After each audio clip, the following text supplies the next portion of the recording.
Alain Delon, juste un mot sur Alain Delon, puisque je voulais pas forcément reparler d'Alain Delon, mais chaque jour il se passe un épisode nouveau, et là c'est Hiromi qui a pris la parole. Alors Hiromi, on ne sait comment la qualifier, certains disent dame de compagnie, c'est assez désuet d'ailleurs comme mot. En tout cas, c'était quelqu'un qui était proche d'Alain Delon. Et manifestement, elle a eu Alain Delon au téléphone. Elle lui a parlé et elle a témoigné tout à l'heure chez nos confrères de RTL. Le 21 novembre, à 19h, j'ai réussi à la voir sur son portable. Alors déjà, il avait une voix écrasé, comme s'il manquait de souffle. Donc après ce coup de téléphone, après que j'ai constaté l'état de sa voix, j'ai compris qu'ils ont arrêté le traitement. Mes craintes étaient confirmées par les déclarations d'Anouchka et son avocat, qu'ils ont bien dit qu'ils ont arrêté le traitement fin août. Donc ça fait 4 mois son traitement. 6 mois sans contrôle médical, donc la vie d'Alain est en danger. Je n'ai pas peur de dire qu'il est en danger de mort. Bon, Alain-Fabien Delon a également pris la parole dans Paris Match. Je vous propose de voir le sujet.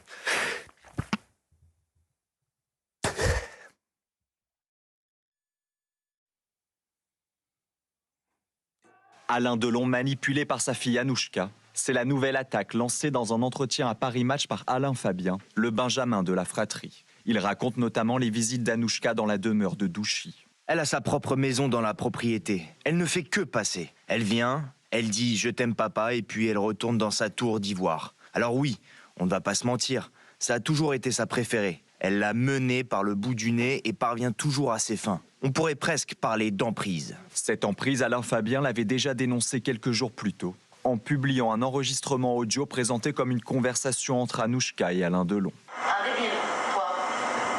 Ah ouais, une conne. Une fille qui manipule son père. Bah ouais, mais papa, il va peut-être falloir dire un truc. Parce que là, le piège, il va se refermer sur toi, là. Quelques heures plus tôt, sur TF1, elle avait fustigé les interventions médiatiques de son grand frère Anthony, qui l'accuse de cacher la vérité sur la santé de leur père. Si vous voulez, mon père, on l'a récupéré dans un état physique, psychologique, de délabrement, Il était très touché. Dans l'entretien accordé à Paris Match, Alain Fabien confirme l'affaiblissement de l'acteur. Je suis obligé de me mettre sur un genou et d'approcher mon oreille de sa bouche. Et parfois de le faire répéter 3, 4, 5 fois, après avoir éteint le chauffage qui fait du bruit pour l'entendre et le comprendre. Côté judiciaire, Alain Fabien a déposé plainte contre Anouchka pour abus de faiblesse au préjudice de leur père. Alain-Fabien Delon qui s'est également exprimé sur BFM. J'ai bien déposé plainte contre ma sœur pour abus de faiblesse. Il est dans un état lamentable. Honte à elle de ne pas essayer de passer du temps avec lui. Si Alain Delon dépose plainte contre Anthony Delon, c'est l'avocat véreux qui bosse pour Anouchka Delon qui va déposer plainte. Il n'y a pas grand-chose à commenter, je pense. On peut dire qu'on a tout simplement envie que ça s'arrête, peut-être. Oui. Il y a une forme d'obscénité. Tout de même... Cette mise en lumière de l'intimité d'un homme. Cet investissement médiatique sur le nœud de vipère que représente la famille de Delon, qu'on laisse cet immense acteur reposer dans la nostalgie de ses admirateurs. Mais tout ça, c'est hallucinant. Franchement, c'est hallucinant. Ça vous dépasse. La presse a toujours... s'est toujours intéressé aux faits divers, oui, mais... et que là, c'est un fait divers, effectivement, d'une personnalité. Vous pourriez dire la même chose sur ce qui s'est passé il y a 40 ans sur l'affaire Grégory. Vous pourriez dire, mais si, vous pourriez dire exactement la même chose. Il y a des faits divers qui apportent des enseignements pour tout le monde. Là, vous pouvez me dire ce qu'apporte cette focalisation délirante sur le nœud de vipère de la famille Delon. On ne parle que de ça depuis 15 jours.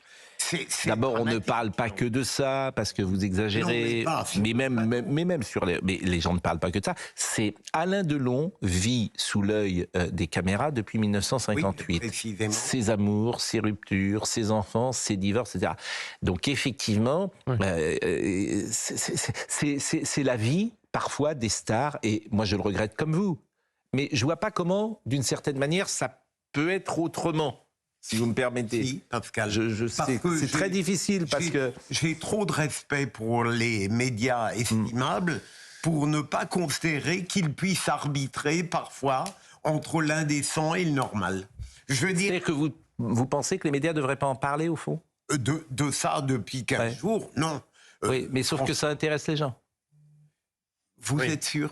Bah oui, puisque Oui, quand c'est Anthony très- Delon est venu vendredi dernier, et quand Anthony Delon est venu vendredi dernier, bah, il se trouve qu'entre 9h et 9h40, depuis que CNews existe et avant iTélé, jamais autant de personnes avaient été devant la télé entre 9h et 9h40. Et le dernier match, c'est très bien vendu. Voilà, donc c'est une réalité. Moi vous Oui, savez, je oui. dis toujours Non, les mais choses, je suis c'est toujours au plus près de la vérité. Oui, oui. Cette chaîne, elle existe depuis 1999. Elle a c'est d'abord appelé iTélé, après c'est appelé CNews. Entre 9h et 9h40, il n'y a jamais eu autant de monde. Jamais. Non, la seule chose qu'on peut souhaiter, c'est que le procureur de la République qui est saisi, puisqu'il y a des plaintes, décide le plus vite possible de savoir si M. Delon, je parle d'Alain Delon, est en état de faiblesse et doit être mis sous tutelle. Parce que ce déballage continuera. Moi aussi, je trouve ce déballage, même si je comprends en tant que journaliste pourquoi. Et je comprends Anthony Delon dans sa démarche. Oui. Mais ce que Pour je veux tout vous dire, dire, c'est qu'il parce faut, que, il faut en finir effectivement, à un moment donné, oui. et seule Oui. une décision de justice peut décider si cet homme est sous emprise ou s'il n'est pas sous emprise. Mais je vous répète, je comprends le fils Anthony Delon d'avoir exposé ce qui se passait parce qu'il était confronté, il pensait à son père. Oui.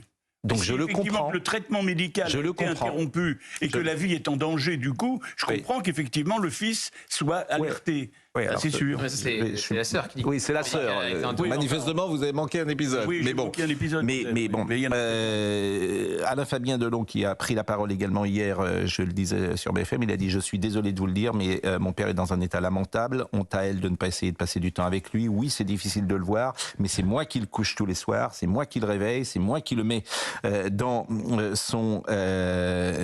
c'est marrant d'ailleurs. C'est moi qui le mets dans, si j'ose dire, c'est moi qui le mets dans son fauteuil roulant. Parfois, il m'insulte car il parle peu. Il part aussi un peu en steak, dit-il. Alors, ça doit être une expression de jeune. Il Ah oui, part donc si partir en c'est, steak. S'il y a une expression de jeune, c'est moi qui dois Bah, l'expliquer. vous êtes Partir en steak. Partir en steak. Partir en cacahuète, quoi. Je ne connaissais pas cette expression, partir en steak.